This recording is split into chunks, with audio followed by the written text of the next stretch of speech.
दोस्तों, पानी गंदा या खराब हो जाए तो उसे साफ किया जा सकता है, उसे प्यूरिफाई या रिट्रीट करके उसे यूज करने के लायक बनाया जा सकता है। लेकिन अगर पानी भाप बनकर उड़ जाए या सूख जाए तो कुछ हाथ नहीं लगता। कहने का मतलब है, कुछ रह ही नहीं गया तो सुधार किसका करेंगे। रिश्तों में भी ऐसा होता है। रिश्ते खराब हो जाए तो उसे ठीक किया जा सकता है। अगर पति पत्नी के बीच, पिता पुत्र के बीच या दो दोस्तों के बीच झगड़ा हो जाता है, उनके बीच रिश्ता खराब हो जाता है, तो प्रयास करने से वो रिश्ता ठीक हो जाता है। लेकिन मन से उस रिश्ते का भाव ही चला जाए या रिश्ते के प्रति मन में लगाव या इच्छा ही न रहे, मोह भंग हो जाए, तो फिर उस रिश्ते में सुधार की संभावना जरा कम ही रहता है। दोस्तों, कुछ इसी तरह का ही होता है आपकी इच्छाओं, योग्यताओं और भावनाओं के साथ भी। जब किसी खास इच्छाओं से संबंधित कारक ग्रह के साथ केतु बैठ जाए। जैसा कि आप सभी जानते हैं कि हर ग्रह किसी न किसी चीज का कारक होता है। शुक्र रोमांस लग्जरी का कारक होता है, गुरु ज्ञान का कारक होता है, शनि मेहनत का कारक होता है। तो जो ग्रह जिस चीज का कारक होता है या जिस ग्रह का जो नैसर्गिक गुण होता है, उस ग्रह के कारण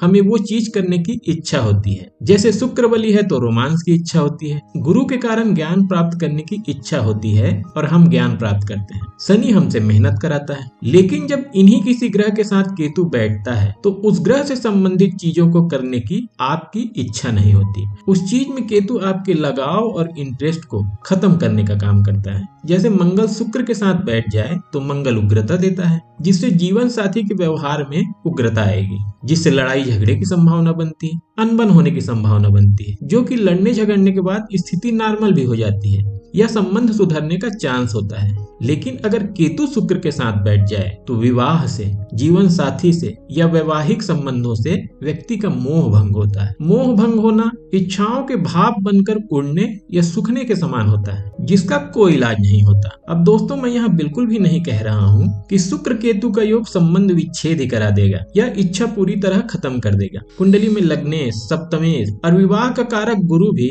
वैवाहिक जीवन का आधार है। उनकी अगर कुंडली में स्थिति ठीक है तो जरूरी नहीं कि संबंध विच्छेद ही हो, लेकिन रिश्तों के बीच में जो लगाव या आकर्षण होता है उसमें कमी जरूर देखने को मिलती है। शुक्र रोमांस का कारक होता है और केतु विरक्ति का कारक माना जाता है, तो इन दोनों का मेल नहीं होता। इसीलिए शुक्र केतु का योग वैवाहिक जीवन के लिए अच्छा नहीं माना जाता। केतु जिस ग्रह के साथ बैठता है उस ग्रह के कारकत्व में तो काट छाट करता ही है, साथ ही साथ जिस भाव का वह स्वामी है उन भावों के फलों में भी काट छाट करता है। केतु सूर्य के साथ बैठता है तो सामाजिक छवि के लिए, मान सम्मान के लिए अच्छा नहीं है, पिता के सहयोग के लिए अच्छा नहीं है, पिता के साथ संबंध के लिए अच्छा नहीं है। केतु के साथ सूर्य के बैठने से सामाजिक छवि खराब होती है। यहाँ तक तो बात फिर भी ठीक है, क्योंकि छवि फिर से बनाई जा सकती है। लेकिन इसमें बुरी बात ये होती है कि व्यक्ति को छवि खराब होने का एहसास नहीं होता और वो अपनी छवि सुधारने का प्रयास नहीं करता। ये ज्यादा घातक होता है केतु के साथ। पिता के साथ संबंधों में भी बात ये नहीं होती कि सिर्फ मनमुटाव या खटास होता है, बल्कि ये रिश्तों में अपनेपन या लगाव में कमी करता है। केतु चंद्रमा के साथ बैठता है तो व्यक्ति के डिसीजन लेने की शक्ति में बुरा असर पड़ता है। इस काम को करूं कि ना करूं वाली स्थिति बनाता है। प्लान ए प्लान बी में कंफ्यूज रहता है कि कौन सा सही है और उसमें ही वो समय निकल जाता है। चंद्र केतु योग वालों को जल्दी डिसीजन लेने का प्रयास करना चाहिए, उनमें आत्मविश्वास की कमी होती है। चंद्रमा सुख संतुष्टि का भी कारक है, तो केतु के चंद्रमा के साथ बैठने से व्यक्ति को किसी काम में संतुष्टि या सुख ही नहीं मिल पाता। चंद्रमा माँ का भी कारक है, तो व्यक्ति के माँ को परेशानी दे देता है या फिर माँ के साथ संबंधों को ही खराब कर देता है। केतु मंगल के साथ बैठता है तो इसमें मंगल तेज है, शरीर में ऊर्जा का प्रतीक है, जोश और उग्रता का कारक है। वो किसी चीज को छुपाता नहीं, सीधी सीधी बात करने वाला होता है। तो मंगल बड़े भाई का भी कारक है। इस स्थिति में केतु उसके साथ बैठ जाए जो विरक्ति का कारक है, तो क्या होगा? मुंह पर सीधी बात कहने वाला व्यक्ति